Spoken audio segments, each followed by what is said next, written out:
साथियों नमस्कार। मैं बी एल गौड़ मेरे इस YouTube चैनल पर आपका हार्दिक स्वागत और अभिनंदन करते हुए आप और आपके परिवार के स्वस्थ और प्रसन्न होने की कामना करता हूं। आज की कक्षा में हम लोग पढ़ेंगे 2012 का रीट का जो संस्कृत का पेपर है, उस पेपर के अंदर एक गद्यांश और एक पद्यांश जो पूछे गए थे उनका अभ्यास करवाऊंगा। उन पेपर के अंदर से जो जितने प्रश्न पूछे गए हैं, आपको तो 5 प्रश्न पूछे गए हैं, लेकिन मैं आपको उस गद्यांश और पद्यांश की एक एक शब्द की व्याकरण का विश्लेषण करूंगा। तब आप अपना अनुमान लगा लोगे कि अभी तक आपकी संस्कृत में कितनी तैयारी है और कितनी बाकी है। जो तैयारी कर चुके हैं वो भी अपना मूल्यांकन करें, और जो तैयारी नहीं कर चुके हैं वो भी देख लें कि हमको तैयारी कैसे करनी है। और ये तैयारी मैं अपने आप करवाऊंगा, लेकिन एक बार आपको आभास हो जाए कि आप किस स्तर की तैयारी कर रहे हैं। तो आपके सामने मैं प्रस्तुत कर रहा हूँ एक गद्यांश और एक पद्यांश 2012 में जो पूछे गए थे। लेते हैं, करते हैं शुरुआत उन पद्यांश से। हाँ, तो 2012 का जो मैंने कहा था, जो रीट में प्रश्न पत्र आया था संस्कृत का, उसमें गद्यांश में किस प्रकार के सवाल पूछे गए और आपने किस प्रकार समझे होंगे, मैं अभ्यास करवा देता हूँ। वहाँ 5 पूछते मैं सारे बता देता हूँ। जैसे सत्य अनिता च परुषा प्रियवादिनी च हस्त्रा दयालु अपि च अपरा वदान्या नित्य व्यया प्रचुर नित्य धन आगमा च वारांगन एव नृपनीति अनेक रूपा। तो सबसे पहले तो आपको एक छंद पूछा जाता है। छंद कैसे पहचान करें, ये छंद गणना में बताऊंगा। छंद में विद्यार्थी नियम को रट रट के समझ के छंद सवाल तो सही कर लेते हैं अधिकतर विद्यार्थी, लेकिन समय बहुत ज़्यादा लगाते हैं। तो छंद कैसे गिनना सबसे पहले मैं बताऊंगा। ये फटाक से किस प्रकार से 10 सेकंड के अंदर या आधे मिनट के अंदर आपको आंसर बताना है। और ये छंद गणना जब छंद पढ़ाऊंगा तब सारी डिटेल बताऊंगा। तो माना कि जैसे आपका ये श्लोक आ गया, तो सबसे पहले आप इनके वर्ण गिन लें। अब आपको पता है कि इस प्रकार से बड़ा है तो ये वर्णिक संधि होगा, और आपके विकल्प देखते ही पता लग जाता है। चारों विकल्प देखते ही, जैसे यहाँ विकल्प देख लिए, उपेंद्र वज्रा है, वंशस्थ इंद्र वज्रा है, वसंत तिलका है, तो ये वर्णिक संधि हुए। तो सबसे पहले आप आते फटाक से वर्ण गिन लो। 1 2 3 4 5 6 7 8 9 10 11 12 13 14। बस आगे जाने की जरूरत भी नहीं है, आपने यहाँ गिन लिया 14। तो अब आपको पता है कि 14 है, अर्थात तब जो गागा बसंत तिलका, यानी बसंत तिलका में 14 वर्ण ही होते हैं। यदि आपके 11 है, 12 है या अधिक जो छंद होते हैं, जैसे 11 में बहुत सारे छंद है, तो आपको दूसरी लाइन में और यहाँ पे गण गिनना है।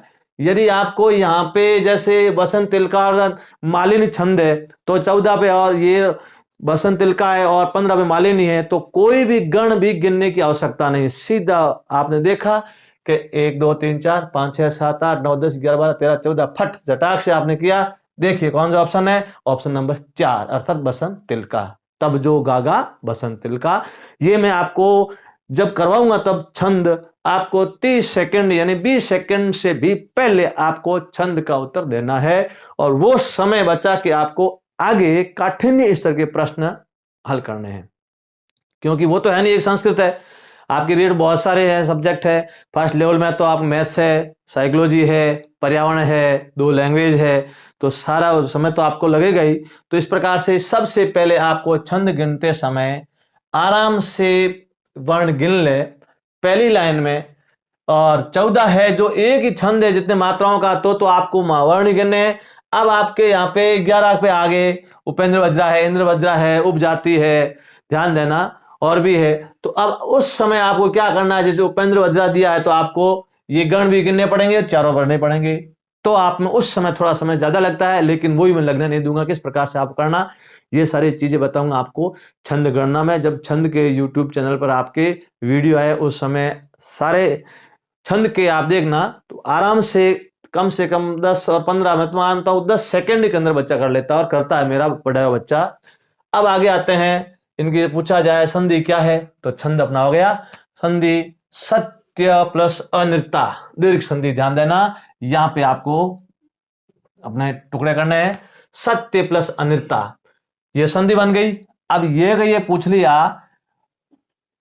सत्य अनिर्ता पदे समास का अस्ति, तो सत्य प्लस अनिर्ता यानी अनिर्त और असत्य का प्रायवाची है द्वंद्व समास, सत्य च अनिर्त च, ये ध्यान देना, ये द्वंद्व समास हो गया, दीर्घ संधि हो गई और विपरीतार्थी हो गए। च आपका अव्यय है, ध्यान देना, च अव्यय माना जाता है और के लिए प्रयुक्त होता है। पर शा, ये आगे, इसके आगे देखते हैं, ये तो प्रथमा स्त्रीलिंग शब्द होता है।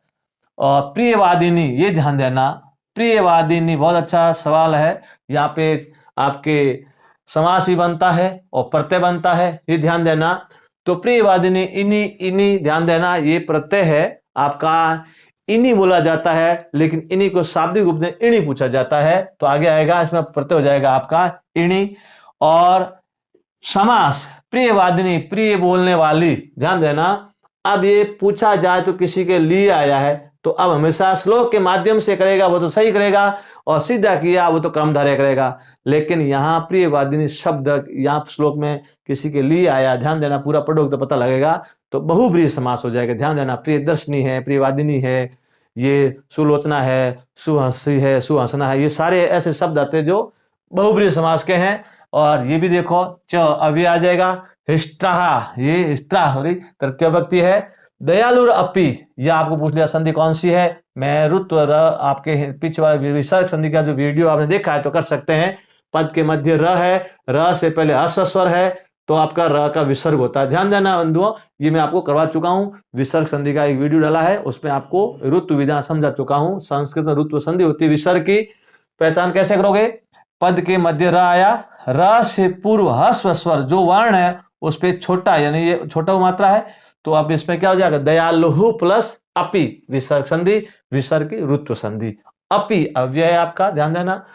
च अर्थ परा, यहां पे संधि है, तो क्या हो जाएगी, च प्लस अर्थ, यहां पे दीर्घ संधि है, ध्यान देना, कौन संधि हो जाएगी, दीर्घ। वदान्या तृतीय विभक्ति है, और संधि होती नहीं, करना चाहते हैं वत प्लस अन्या, और वध प्लस अन्य भी कर सकते हैं, लेकिन तृतीय विभक्ति है, यहां संधि आपका अन्य नहीं होगा, वध प्लस अन्य, अन्य से बोलना, तृतीय विभक्ति और दीर्घ संधि। ये बहुत महत्वपूर्ण प्रश्न है, नित्य व्यया। अब यहाँ पे आपको ऐसे सवाल है, पूरा पैराग्राफ देखने के बाद ही बताना है। प्रचुर नित्य धनागम, अब ये नित्य व्यय होने वाली चीज है, तो नित्य व्यय कौन होती है, धन। तो अब ये शब्द आया किसके लिए, धन के लिए आया। इसीलिए यदि ऐसा विचार जिसने विद्यार्थी ने सोच कर ली, तो वो विद्यार्थी तो सही करेगा, नहीं तो नित्य व्यय अर्थात नित्य विशेषण और व्यय खर्च होने वाला, तो वो क्रमधारय कर लेगा, उसका सवाल गलत हो जाएगा। ध्यान देना बंधुओं, यहाँ पे आपको सीधा प्रश्न आते ही आपको ऑप्शन दे के वापस ऊपर, गद्यांश है तो गद्यांश, पद्यांश है तो पद्यांश, ऊपर जाना पड़ेगा और देखना कि ये शब्द किसी के लिए तो नहीं आया है। इसलिए ध्यान देना, ये शब्द आया किसके लिए, प्रचुर नित्य धन के लिए आया है, तो यहाँ पे ये आपका समास हो जाएगा बहुब्रीहि। कौन सा हो जाएगा, बहुब्रीहि समास। ध्यान देना, और तृतीय विभक्ति में लगा है, या तृतीय विभक्ति भी आपकी, प्रचुर नित्य धना, धन आगमा, प्रचुर अत्यधिक, ध्यान देना, नित्य, अब यहाँ पे संधि धन प्लस आगमा, धन प्लस आगमा, ध्यान देना, यहाँ पे दीर्घ संधि है, और ये शब्द किसके लिए आया, धन के लिए, चाव्य है। अब ये भी सवाल बहुत अच्छा सवाल बनता है, वारांगन प्लस एव, मैंने आपको टुकड़े करके ही पढ़े हैं, ध्यान देना, वारांगन प्लस एव नहीं होगा, वारांगन प्लस क्या हो जाएगा, एव। यहाँ पे आपकी संधि कौन सी है, अ आके बाद में ई, और ई आने से कौन सी हो जाती है, गुण, तो वारांगन प्लस एव, ध्यान है यहाँ पे गुण संधि है। अब आपको यहाँ पे अलंकार आता नहीं, अलंकार पूछा जाए तो एव की तरह तुलना हो रही है, तुलना हो रही है, यहाँ हमेशा ध्यान देना, आपका उपमा अलंकार लग जाता है, लेकिन अलंकार आपके है नहीं, यदि पूछ ले तो ध्यान देना। नृपनीति ही, अब यहाँ एक देखिए, आपको मैंने संधि कराई थी विसर्ग, तो विसर्ग संधि बहुत महत्वपूर्ण, ध्यान देना, एक ये दयालुर अपि और नृपनीतिर अनेक रूपा, तो पद के मध्य र आते ही समझ लाया कि र वाला नियम, अर्थात हिंदी में मैंने करवाया था लेकिन अब संस्कृत बता रहा हूं। तो र आते ही रुत्व संधि, रुत्व किसका भाग है? विसर्ग का। तो नृपनीति ही प्लस अनेक रूपा, ध्यान देना, नृपनीति ही प्लस अनेक रूपा। यदि आपको संधि आएगी तो आगे जो सवाल पूछे हैं वो सवाल करने में आपके आसानी होगी। यदि संधि आपको नहीं आ रही है तो सवालों का उत्तर देने में आपको बहुत दिक्कत आएगी। तो अब मैं आपको बता रहा हूं, उसके बाद सवालों पे आऊंगा। नृपनीति, यहां पे विसर्ग हो गया, नृपनीति ही, ध्यान देखना मैं लिख देता हूं, नृपनीति का विसर्ग हो गया, रम अ है, प्लस क्या हो जाएगा? अनेक रूपा। ये आपकी विसर्ग संधि, विसर्ग की कौन सी है? रुत्व संधि। नृपनीति, राजा की नीति, राजाओं की नीति, राजा की नीति अर्थात राजा की, यहां पे राजा एक रस में देख रहा है तो नृपस्य नीति संबंध तत्पुरुष समास भी होगा। अनेक रूपा, अनेक रूपा, अब देखो यहां पे भी समास है आपका। अनेक रूप, यहां पे अनेक शब्द क्या आ गया?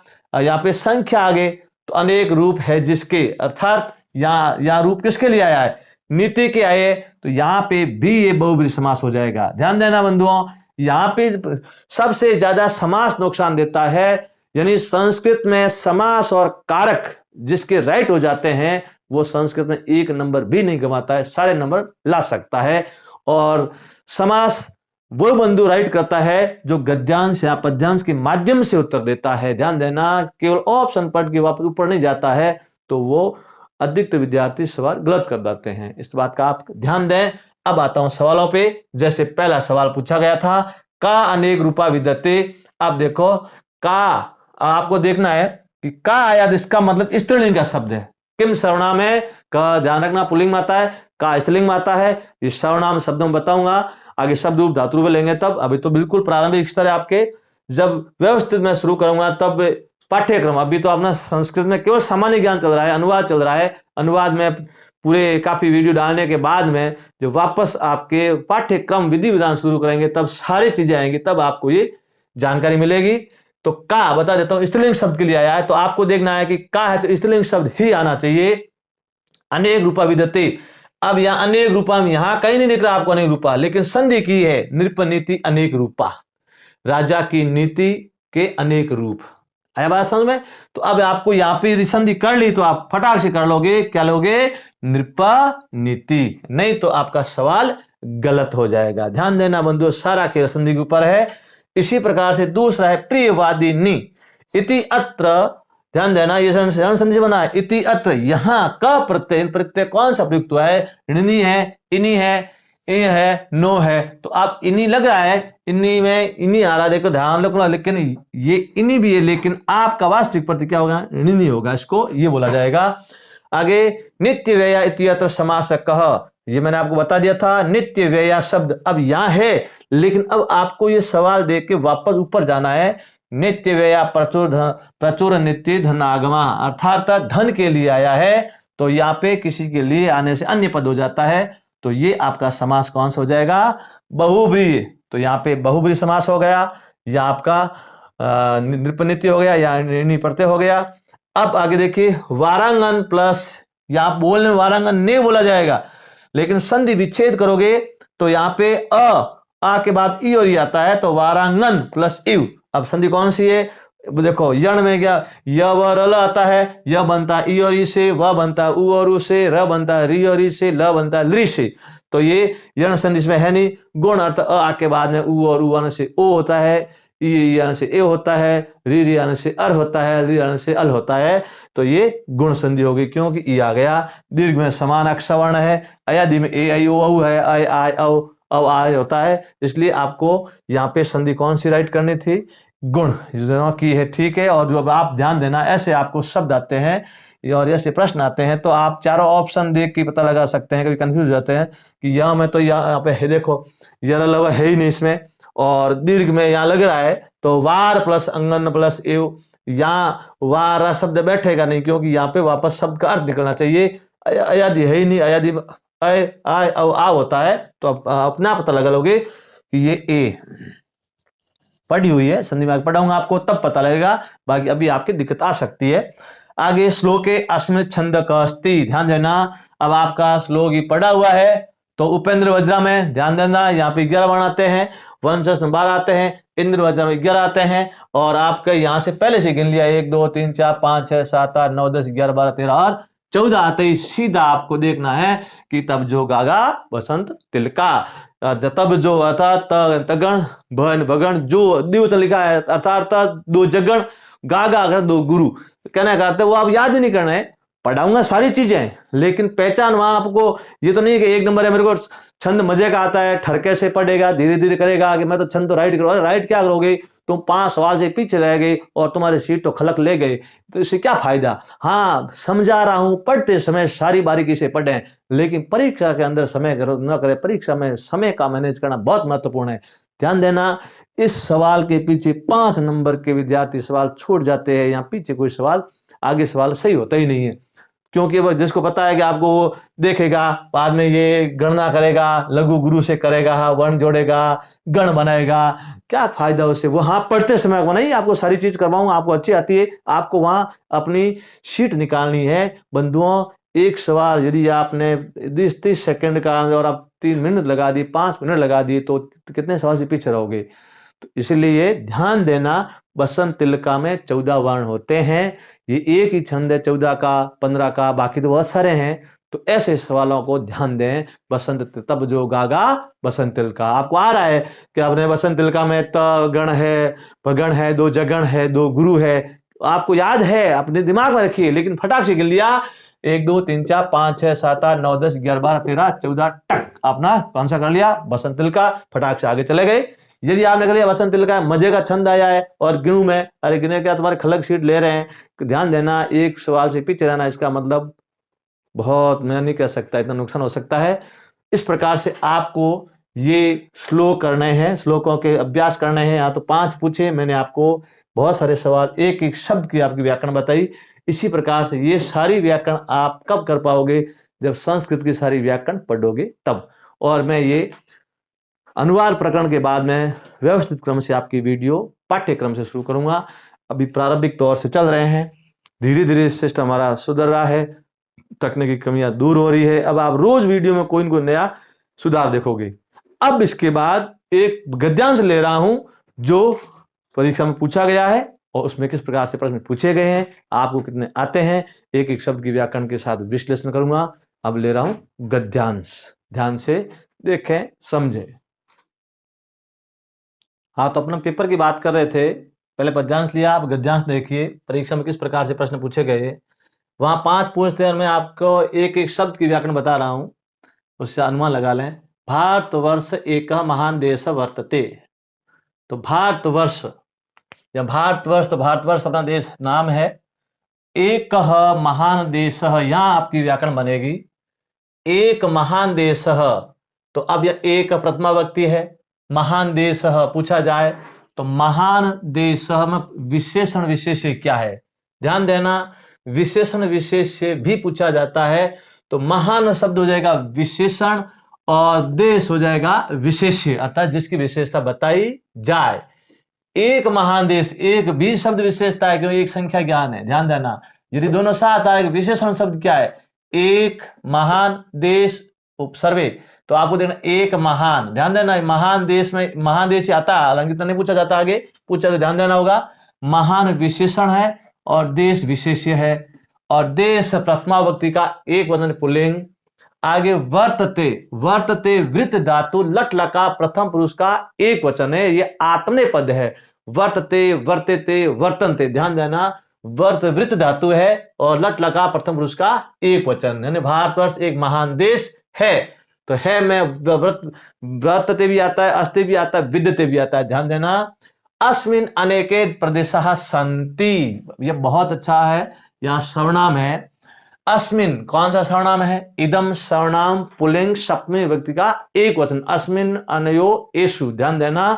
यहां पे कभी आप भूल जाते हो, यहां पे सर्वनाम की विभक्ति याद नहीं है तो इसके पीछे देखो अनेके, यानी रामे, राम्यो रामेशु, अनेके सप्तमी है, तो हमेशा अधिकतर 99% हमेशा ध्यान रखना संज्ञा शब्द सर्वनाम आसपास आते हैं, तो इनको देख के आप राइट कर सकते हो। आपको ये नहीं आ रहा है तो अनेके सप्तमी है, तो यहां पे भी सप्तमी विभक्ति है अधिकतर, ध्यान देना। संस्कृत के यही सटीक नियम होते हैं। तो अस्मिन है पुल्लिंग, इदम सर्वनाम सप्तमी विभक्ति का एक वचन, अस्मिन अनयो एषु। ध्यान देना, बहुत सारे ऐसे प्रश्न बनते हैं। अनेके सप्तमी विभक्ति एक वचन है। प्रदेशः राम रामो रामाः अर्थात प्रथमा का बहुवचन। आगे संति, अब देखो यहाँ पे वृत्तते भी है, अब यहाँ संति है तो अस्ति स्थ संति, ये अस धातु लट लकार प्रथम पुरुष का बहुवचन है। ध्यान देना, अब यहाँ पे एक प्रश्न पूछा जाए, संति क्रियापदे कर्तृपद कब भवति, यानी संति क्रियापद के कर्ता पद कौन है। यहाँ देखो इसमें अनेक प्रदेश हैं, प्रदेशा है तो कौन है, प्रदेशा। ध्यान देना, क्यों, क्योंकि ये बहुवचन है क्रिया, तो आपको कर्ता भी बहुवचन देखना। देखो शुरुआत यहां से हो गई है लेकिन कर्ता यहां पे आ गया। ध्यान देना, ये बहुत अच्छा प्रश्न है। ऐसे प्रश्न आते हैं तो आपको ध्यान नहीं कि आप पीछे पूरे लंबे वाक्य में जाओ, आपको क्रिया में अनुवाद 3 देख चुका हूं, उसमें ये बात बता चुका हूं कि क्रिया जो वचन है कर्ता हमेशा वही वचन आएगा। अब क्रिया कौन सी, बहुवचन है, तो अब इसमें बहुवचन कौन है, प्रदेशः। ये देखो ध्यान देना, पास में है, अब इनको लेना देना नहीं इनका। तो प्रदेशः है कर्तृपद, संति है क्रियापद, और प्रदेशः कर्तृपद क्रियापद का भवति, प्रदेशः बहुवचन है तो बहुवचन क्रिया कौन सी, संति। संति अस धातु लट लका प्रथम पुरुष का बहुवचन। आगे तेषु, ध्यान देना, तस्मिन तयो तेषु, यहाँ पे तत्सर्वनाम पुल्लिंग स्त्रीलिंग। ध्यान देना, पुल्लिंग स्त्रीलिंग तत्सर्वनाम में प्रथमा द्वितीय अलग है, बाकी तृतीया से सारी एक जैसी है। तस्मिन तयो तेषु तत्सर्वनाम सप्तमी बहुवचन। उनमें से, किन में से, भारतवर्ष एक है, उनमें बहुत सारे प्रदेश है, उनमें से राजस्थान प्रदेश अपि एक वर्तते, उनमें से राजस्थान प्रदेश भी एक प्रदेश है। तो यहाँ सप्तमी बहुवचन हो गया, राजस्थान प्रदेश अपि, यहाँ पे संधि आपकी है, बहुत अच्छी संधि, उत्व संधि है। कैसे पहचान करोगे, ये अभी संधि आपकी करवानी बाकी विसर्ग की, यानी अवग्रह आ गया, इस चिन्ह का नाम है अवग्रह। यदि पद के बीच अवग्रह आया और अवग्रह से पहले ओ आ जाए, क्या आ जाए, ओ आ जाए, तो ओ का विसर्ग हो जाएगा। तो यहां क्या हो जाएगा, प्रदेशः। ध्यान देना, प्रदेशः प्लस अपि, ये आपकी विसर्ग संधि है, विसर्ग की उत्व संधि है। प्रदेशः प्लस अपि, अपि आपका अव्यय है। एक कह संख्या ज्ञान है, एक शब्द प्रथमा का वृत्तते बता चुका हूं, वृत्त धातु लट लका प्रथम पुरुष का एक वचन। अयम प्रदेशः, यह प्रदेश, इदम सर्वनाम पुल्लिंग का एक वचन। ध्यान देना, ये अस्मिन सप्तमी है, अयम एक वचन है, ये पुल्लिंग है, ये होता स्त्रीलिंग है, और इदम होता नपुंसकलिंग। ध्यान देना, अयम इमो इमे, ये है इदम सर्वनाम, और अस्मिन इदम सर्वनाम। ध्यान देना, जैसे इदम का अर्थ होता है, ध्यान देना, तत् का अर्थ वह होता है, इदम का अर्थ यह होता है। यह प्रदेश कौन सा प्रदेश, राजस्थान प्रदेश। अब ध्यान देना, यहां पे एक सवाल पूछा जाता है, अयम सर्वनाम शब्द संज्ञा शब्द कब भवति। अब इस अयम सर्वनाम शब्द की जगह संज्ञा शब्द कौन सा है, तो अयम प्रदेश, यह प्रदेश कौन सा प्रदेश, राजस्थान। तो अब यहाँ पे संज्ञा के स्थान पर सर्वनाम आया हुआ है, ये पता ही आपको, बार बार संज्ञा शब्द नहीं आता है, सर्वनाम पूछा जाता है, तो अब सर्वनाम की जगह कौन सा आएगा, राजस्थान प्रदेश। ये किसके लिए आया, हम राजस्थान प्रदेश के लिए आया है। प्रदेश प्रथमा बहुवचन है, एक वचन है ही। विविध राज्ञां, विविध राजाओं, ध्यान देना, विविध राज्ञां, राजाओं की स्थली है। अब राजाओं की, ये विभिन्न प्रकार राजाओं की, ये राज्य धारक राजन शब्द षष्ठी विभक्ति बहुवचन है। और कभी ये पूछा जाए कि राज्य, ये राज्य षष्ठी विभक्ति है और राज्ञाम बहुवचन है, ये एक वचन है, तो इसका राज प्लस य संधि होती है राज्य की। ध्यान देना, ये षष्ठी विभक्ति का बहुवचन है। स्थली वर्तते, वापस वृत्त धातु लट लका प्रथम पुरुष का एक वचन। स्वतंत्रता प्राप्ति पश्चात, स्वतंत्रता, ध्यान देना, स्वतंत्रता, यहां पे आपका एक प्रत्यय है, स्वतंत्र प्लस ता, अर्थात ता आता है तल प्रत्यय में। ध्यान देना, ये कर्तृ प्रत्यय नहीं है, त्वदित प्रत्यय है, जो संज्ञा या विशेषण शब्दों के पीछे लगते हैं। तो स्वतंत्र शब्द आ गया, इसके पीछे आपका ता तल प्रत्यय लगता है, जो भाववाचक रूप में प्रकट होता है। ध्यान देना, तो यहाँ पे प्रत्यय हो जाएगा तल। प्राप्ति पश्चात, तेसाम, ध्यान देना, तस्य तयो तेसाम, तस्य तयो तेसाम षष्ठी विभक्ति का बहुवचन, एकीकरण अभवत। ध्यान, स्वतंत्रता प्राप्ति के पश्चात उनका एकीकरण हुआ, किनका, राजस्थान का। तो अब यहां पे बहुत अच्छा प्रश्न, अभवत, ये अभवत आपके पहले बता देता हूं, लकार कौन सा है, लंग लकार, भूतकाल बोलते हैं पास्ट टेंस। और भू धातु लंग लकार प्रथम पुरुष का एक वचन, अभवत, अभवताम, अभवन, अभव, अभवतो, अभवत, अभवम, अभवा, अभवा म। ध्यान देना, ये अभवत लंग लकार प्रथम पुरुष का एक वचन है। अब सवाल क्या बनेगा, अभवत क्रियापदे कर्तृपद क भवति। ध्यान देना, यहाँ अभवत क्रियापद का कर्ता पद क्या होता है। यहाँ अधिकतर विद्यार्थी गलत करेंगे, क्यों? क्योंकि विद्यार्थी ढूंढेंगे इधर उधर, ढूंढेंगे इधर उधर। ध्यान देना, लेकिन मैं आपको बता रहा हूं, आप भी ढूंढ लो, पहले आप भी मैंने ढूंढ लीजिए ये अभवत क्रिया ऐसा करता क्या होगा, और अब आप में से अधिकतर गलत करेंगे। अभी 1 मिनट दे रहा हूं, अभवत क्रियापद का कर्ता क्या होगा। जिन्होंने तैयारी कर रखी है वो भी देखें, और तैयारी नहीं की है वो तो समझे। ध्यान देना, क्योंकि उनके लिए समस्या है। ध्यान देना, 1 मिनट दे रहा हूं समय। अभवत क्रियापद का कर्ता पद क्या होगा, कर्तृपद बोलते हैं, हिंदी में कर्ता बोल रहा हूं, कर्तृपद क्या होगा। आप में से ये ध्यान दीजिए, अब उत्तर बोल रहा हूं। सबसे पहले वचन देखो, एक वचन है, तो अब यहाँ एक वचन किसके लिए आया है कि उनका एकीकरण हुआ। किसका हुआ, राजस्थान का। किसका हुआ, राजस्थान प्रदेश का। तो पूरा राजस्थान प्रदेश लिखो, चाहे राजस्थान लिखो, लेकिन ध्यान देना यहाँ पे अयम कुछ नहीं करना, अयम प्रदेश, यह प्रदेश। यदि अयम आ जाए लेकिन संज्ञा शब्द आता है, पहले उसको कराए, राजस्थान प्रदेश। ये क्रिया यहाँ है, कर्ता देखो वाक्य चेंज हो गए, यहाँ है। इसलिए कह रहा हूं बंधुओं, ऐसे सवालों का विशेष ध्यान देना। ये मैं आपके अनुवाद में इसलिए पहले अनुवाद ले रहा हूं। अब आपको पता है अनुवाद क्रिया एक वचन है तो कर्ता एक वचन हो गया, ध्यान देना। आगे देखिए, अस्मिन एकीकरणे, वापस आ गया अस्मिन है, अस्मिन अनयो यशु, तस्मिन तयो तेसु। तो अस्मिन है वापस वो इदम सर्वनाम, सप्तमी व्यक्ति का एक वचन। और ये आपको याद नहीं है व्यक्ति, तो ये देखो एकीकरणे, पहले आए देखो अनेके, देखो बाद देखो एक शब्द के पास वही शब्द आता है, एकीकरणे। रामे राम्यो रामेशु, सप्तमी का एक वचन। अस्मिन भी इदम सर्वनाम पुल्लिंग, सप्तमी का एक वचन। पटेल महोदय से महत्वपूर्ण भूमिका आसीत। देखो इस एकीकरण में पटेल महोदय की महत्वपूर्ण भूमिका थी। देना, महोदय संधि महा प्लस उदय, गुण संधि उदय में उत प्लस ए, जसत्व। ध्यान देना, 3/1। महोदयस्य अर्थात षष्ठी व्यक्ति एक वचन, रामस्य। महत्वपूर्ण भूमिका आसीत, भूमिका स्त्रीलिंग शब्द है। लता लते लता कहा, आसीत अस धातु लंग लका प्रथम पुरुष का एक वचन। अब यहां से पूछा आसीत क्रियापदे कर्तृपद कब होती, आपको पता एक वचन है, तो किसके लिए आया, महोदय के लिए। महोदय कौन, पटेल महोदय। तो कर्ता कौन हो गए, पटेल महोदय। सांप्रतम अव्यय है, इस समय राजस्थान, ध्यान देना, प्रदेश। अब देखो सांप्रतम, ये बिंदी वाले यहां बता देता हूं, ये देखो बहुत सारे ऐसे शब्द है जो जैसे सांप्रतम आ गया, यहाँ पे अनुस्वार के बाद में व्यंजन आ गया यहाँ पे, तो यहाँ पे संधि हो जाएगी, अनुस्वार, अनुस्वार का म हो जाएगा। शाम, इस समय राजस्थान प्रदेश एक राज्य है, वर्तते, एक राजस्थान प्रदेश एक राज्य है। ध्यान देना, एकम राज्यम, यहाँ पे अनुस्वार के बाद में व्यंजन, तो अनुस्वार का हो जाएगा म और अनुस्वार संधि। ध्यान देना अच्छी तरह से। ये वर्तते अर्थात एक राज्य है, वृद्ध धातु लट लका प्रथम उसका एक वचन। एकम राज्यम द्वितीय व्यक्ति का एक वचन। एकम राज्यम, एकम विशेषण शब्द, राज्यम विशेष शब्द। ध्यान देना, विशेष हो जाएगा। अस्य राजधानी षष्ठी, अस्य अयो एषु इदम सर्वनाम, षष्ठी का एक वचन। इसकी राजधानी, किसकी राजधानी, राजस्थान प्रदेश की। जयपुरम अस्ति, जयपुर है। तो अब यहां देखो ये म पूरा है, क्यों, क्योंकि आगे स्वर आ गया। ध्यान देना अच्छी तरह से। जयपुरम अस्ति, जयपुरम प्लस अस्ति, अनुस्वार संधि। एक आपको यहां भी ए है, तो यहां पे भी आपका, ये बोर्ड में भी आपका म लिखा, लेकिन हमेशा ऐसा आना चाहिए क्योंकि म पूरा आएगा। क्यों, क्योंकि स्वर आगे है। जैसे जयपुरम अस्ति, जयपुरम प्लस अस्ति, अनुस्वार संधि। राजस्थान प्रदेश, राजस्थान प्रदेश, देखो प्रदेश सस्य, षष्ठी व्यक्ति रामस्य। काचन, राजस्थान प्रदेश के काचन, कुछ ऐसी न कई ऐसी विशेषताएं हैं।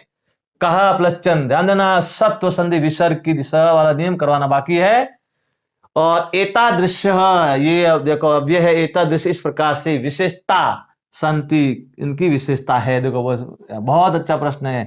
संति, यहाँ राजस्थान एक है, लेकिन संति क्रियापद का कर्ता क्या होगा, तो विद्यार्थी क्या ठोकेंगे कि अब यहाँ पे राजस्थान प्रदेश के, अरे राजस्थान तो बंधुओं प्रदेश है, लेकिन यहाँ बहुवचन है, तो बहुवचन किसके लिए आया? विशेषताएं हैं, विशेषताएं, ये वो इसके लिए आया, ध्यान देना। या जो खलु नीचे, बहुत अच्छा अवयव है, खलु के कई अर्थ निकलते हैं, यहाँ खलु निश्चय अर्थ होगा, निश्चय ही। अन्यत्र न लभन्ते, ये भी अवयव आपका, लभन्ते बहुवचन, ये अन्यत्र दिखाई नहीं दिया जाता है, प्राप्त किया जाता है।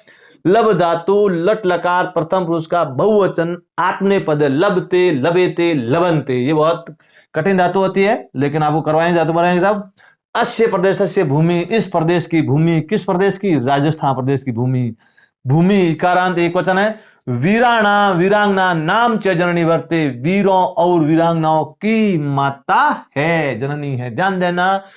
वीराणाम वीरांगना नाम, वीराणाम वीरों और वीरांगनाओं की जननी है। अब वर्तते एक वचन है, यहां बहुवचन भले आ जाए, जननी के लिए आया वर्तते, वृद्ध धातु लट लगा प्रथम पुरुष का एक वचन, वीराणाम च वीरांगना नाम च द्वंद्व समास है, ध्यान देना, ये अलग है। ये आपका वीराणाम का, देखो वीराणाम का विलोम शब्द को ध्यान रखना, क्या हो जाएगा? स्पष्ट लिखा है वीरांगना नाम, ध्यान देना, विलोम शब्द, ये विलोम शब्द आते पता लगाओ, द्वंद्व समास है। साम प्रथम वापस अवयव है, और ये अनुस्वार संधि है, क्योंकि अनुस्वार के बाद व्यंजन अनुस्वार का मा हो जाता है। इस समय शिक्षा क्षेत्र, शिक्षा के क्षेत्र में सप्तमी का एक वचन शिक्षा, 2018 पूछ लिया था, शिक्षा में कौन सी धातु है? शिक्ष धातु है, ध्यान देना, कौन सी है? शिक्ष धातु है। शिक्षा क्षेत्र, शिक्षा के क्षेत्र में राजस्थान प्रदेश है, राजस्थान प्रदेश उन्नति पथम आरूढ़ वर्तते, उन्नति पथ पर आरूढ़ है, ध्यान देना। यहां संधि देखिए, उन्नति पथम प्लस आरूढ़, ये दीर्घ संधि नहीं है, अनुस्वार संधि है, म से आ अलग हुआ, ध्यान देना, दीर्घ संधि नहीं है। अनुस्वार के दो नियम है, एक तो बिंदी वाला अनुस्वार आता है उसका म कर लो, एक पद के मध्य म आता, म में स्वर को अलग कर दो, संधि बताऊंगा, कराऊंगा तब आराम से, ध्यान देना, अभी बता रहा हूं, बाद में आगे सारी वीडियो मिल जाएंगे। उन्नति पथम प्लस आरूढ़ अर्थात अनुस्वार संधि, उन्नति में उत प्लस नति में अभी करवा चुका था, ध्यान देना, 5/1 व्यंजन संधि बड़ी वीडियो दे चुका हूं एक, उत प्लस नति यानी 5/1, उत उपसर्ग हो जाएगा, उत नहीं है तो उद। आरूढ़ प्रथम आरूढ़, यहाँ पे देखो ओ के बाद स गोस आ गया, ओ का विसर्ग हो जाएगा, ये उस विसर्ग संधि उत्वा, वृद्ध लट लगा प्रथम उसका एक वचन।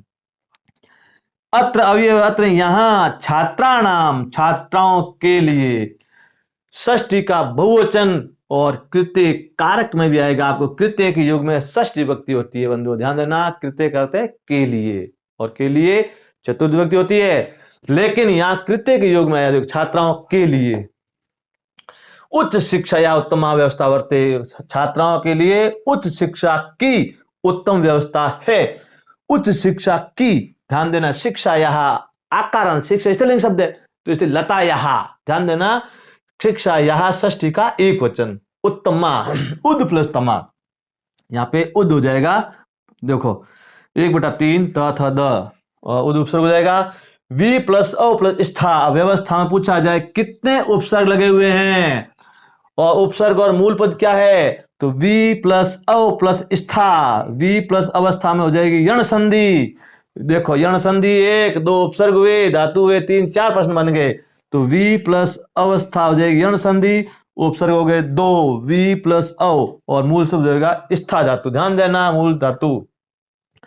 वृत्तते, वृत्त धातु लट लगा प्रथम पुरुष का एक वचन, अत्र अवयव है, ध्यान देना, अत्र यत्र तत्र, अनेकानी, ध्यान देना, फल्लम फल्ले फल्लानी, प्रथमा द्वितीय का बहुवचन, अन प्लस 1, ध्यान देना, यह संयोग बन रहा है, रम नसत्व संधि आवे, अन प्लस 1, न में स्वर अलग कर दो, नसत्व संधि, रमणीयानी, देखो ये भी सेम वही है, प्रथमा द्वितीय का बहुवचन, स्थानानी वही है, प्रथमा द्वितीय बहुवचन, वर्तनते, वृद्ध धातु लट लगा प्रथम पुरुष का बहुवचन। अस्य प्रदेशस्य, इस प्रदेश की भाषा, षष्ठी का एक वचन, देखो अब यहाँ पे षष्ठी है तो यहीं षष्ठी आ गई, यहाँ पे देखो, यहाँ पे कौन सी है सप्तमी, तो यहाँ भी सप्तमी आ गई, यहाँ पे सप्तमी तो यहाँ सप्तमी आ गई, यानी सर्वनाम के बाद संज्ञा शब्द आता है, जिस व्यक्ति में है उसी व्यक्ति का काम चलते, ध्यान देना। अस्य प्रदेशस्य, यदि आपको इस भूल जाते हो तो ध्यान दो, ये इसके देखिए लॉजिक्स कर सकते हो, ये भी एकदम सर्वनाम षष्ठी का एक वचन पुल्लिंग। भाषा, बास धातु से बना हुआ है, प्रदेश की भाषा राजस्थानी वर्तते, अर्थात हमारे राज्य की भाषा कौन सी है, राजस्थानी वर्तते नहीं है। अत्र यहां आकर के संस्कृति सर्वत्र प्रसिद्ध, यहाँ की संस्कृति सब जगह प्रसिद्ध है। ध्यान देना, कहाँ की? राजस्थान की। बहुत अच्छा सवाल है। संस्कृति में उपसर्ग है, ध्यान देना, और संधि भी है। उपसर्ग कौन सा है? सम। संधि सम प्लस कृति। सम प्लस कृति कैसे हो गया? यानी स के बाद कृ धातु से कोई शब्द बनने वाला आता है तो स का लोप हो जाता है। ध्यान देना, सम प्लस कृति, ये स हट जाएगा। संस्करण है, संस्कार है, बहुत सारे शब्द हैं। पहचान कैसे करोगे? स्वर रहित दोनों स जैसा आता है, आधा सा आता है, उसके बाद कृ धातु से बनने वाला कोई शब्द आ गया, स हट जाएगा। सम प्लस कृति, संधि सम उपसर्ग कृ धातु। सर्वत्र अवयव है, प्रसिद्धा, आप मैंने संधि करवाई थी, देखो, प्रसिद्ध प्लस धा, ये संधि कौन सी है? जसत्व का सेकंड नियम 3/4, और वो नहीं है तो प्रसिद्ध आई कर सकते हैं, पहले प्रसिद्ध धा करना। प्रसिद्ध प्लस प्रसिद्ध प्लस धा। देखिए व्यंजन संधि का वीडियो दिया, उसमें दे रखिए इसके नियम। राज्ञाम इत्यत्र का विभक्ति, अब देखो, हाँ प्रसिद्धा, ये तो अब पैराग्राफ पूरा हो गया। तो देखो बहुत सारे प्रश्न बने, मैंने सारे बताए। अब आपको पूछे क्या आगे, देखो, राज्ञाम इति अत्र का विभक्ति। राज्ञाम इस शब्द में विभक्ति कौन सी है? राज्ञाम, राज्ञ, देखो मैंने बताया षष्ठी का एक वचन, राज्ञाम षष्ठी का बहुवचन। तो सप्तमी की षष्ठी, देखो ये षष्ठी का बहुवचन। और अभवत, ये तो आप बता सकते हैं। अभवती पदम कस्मिन लकारे प्रयुक्तम भवती, लकार कौन सा है? जहां अ लगता है ध्यान रखें, अभवत, अभवताम, अभवन, लंग लकार, यानी भूतकाल पास्ट टेंस। तो लट है नहीं, लोट है नहीं, लंग लकार, ये आपका ऑप्शन नंबर 3 राइट। और वीराणाम इत्यद विलोम शब्द का अस्ति। वीराणाम इस शब्द का विलोम शब्द क्या है? वीरों और वीरांगनाओं क्या बता दिया था, अर्थात वीरांगना नाम। ध्यान देना, वीरांगना नाम कर्मधारय समास है। वीराणाम च अंगना नाम जाना, वीराम च अंगना नाम, ध्यान देना ये कर्मधारय समास भी है। और आगे तो वीरांगना नाम, ऑप्शन नंबर 1 राइट। एक महान देश अस्मिन प्रदेश विशेष पद कब होती? ध्यान देना, बहुत अच्छा प्रश्न है। तो एक महान देश और वह सर्वे, अब अधिक विद्यार्थी हो गए सर्वे, गलत होगा, विशेष ही पूछा है। एक महान देश, महान कौन है? देश, अर्थात जिसकी विशेषता बताई जाए वो विशेषण, ऑप्शन नंबर 2 राइट।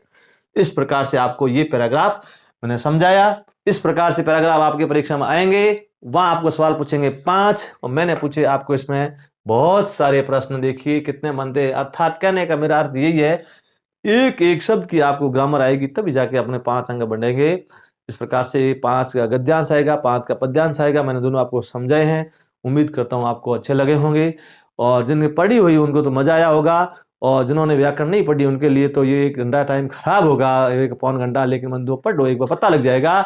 और मैं आपको ये कह रहा हूँ, पूरी जो मेरी व्याकरण पूरी पढ़ेगा और पढ़ी हुई, मैं तो आपको कई सालों का मैं बता रहा हूँ, एक भी सवाल गलत नहीं करता है, सारे एक भी सवाल गलत नहीं करता। आप बताओ, सारे के सारे राइट होते हैं, क्योंकि मेरा पढ़ाने का है जो मैं 0 लेवल से आगे बढ़ाता हूं। आप भी जुड़े रहिए अंत समय तक। मैं जब तक आपके सारे वीडियो एक एक क्रमशः वीडियो डालता रहूंगा। अच्छी तरह पढ़ें और अपने शीट को निकालें और अपनी सफलता प्राप्त करें। और बार बार ही कह रहा हूं कि मेरी गुरु दक्षिणा अर्थात व्यू बढ़ाते रहें, ये आपका ही फायदा है, आपको फायदा होगा वो मेरा फायदा होगा। तो गुरु के लिए दक्षिणा यही है कि आप सब्सक्राइब बढ़ाएं और प्रचार प्रसार करें अपने मित्रों का, अपने भाइयों का, सबका कल्याण करें। ये 10वीं 12वीं बच्चों के लिए काम की नहीं है, लेकिन अभ्यास में अब प्रैक्टिस कर सकते हैं। ग्रामर की मैंने बहुत सा जानकारी दी है, और मैं तो रोज ऐसा एक वीडियो दूंगा। आज व्याकरण पढ़ी हुई नहीं है, बच्चे व्याकरण पढ़ सकते हैं, जैसे अनुस्वार संधि है, विभक्तियां हैं, ऐसी तो पता होगा। इस प्रकार से चलेंगे। मैं कल से आपके पूरा शेड्यूल डालूंगा कि आपके लाइव का मेरा पूरा टाइम टेबल डालूंगा। अब मेरा जो सिस्टम है सेटअप अच्छी तरह हो गया है। अब कोई मेरे को नहीं लग रहा कि कोई कमी पेशी है। मेरी तकनीकी टीम ने, आईटी टीम ने सुधार दी है। धन्यवाद देता हूं कि बहुत दिन रात लगे हुए हैं, क्योंकि नया प्लेटफार्म है। ज़्यादा इतने पैसे खर्च करके दिल्ली जैसी महानगर में पैसों का मानते ही है कि 1-2 घंटों के 1-1 घंटों के वो पैसे लेते, दिन का नहीं लेते हैं। 1 घंटे का 1 घंटा है, 2 घंटा शूट करना, इतना काम करेंगे, इतना पैसे लेंगे, सीधी बात है। लेकिन मैं आपके लिए अच्छा कर रहा हूँ, मेरे ज्ञान अपडेट हो जाए, क्योंकि टीचर को अपडेट होना जरूरी है। आगे व्यू बढ़ाते रहें, प्रचार प्रसार करते रहें, लाइक करते रहें, और मेरे सारे सोशल मीडिया के जो चैनल है उस पर आप ज्वाइन हो जाएं, कोई न कोई आपको नई सामग्री मिलेगी। आज के लिए इतना ही, कल के लिए अपन आगे बढ़ेंगे। तब तक लिए इजाज़त। जय हिंद, जय भारत, जय हिंदी, जयतु संस्कृतम। धन्यवाद।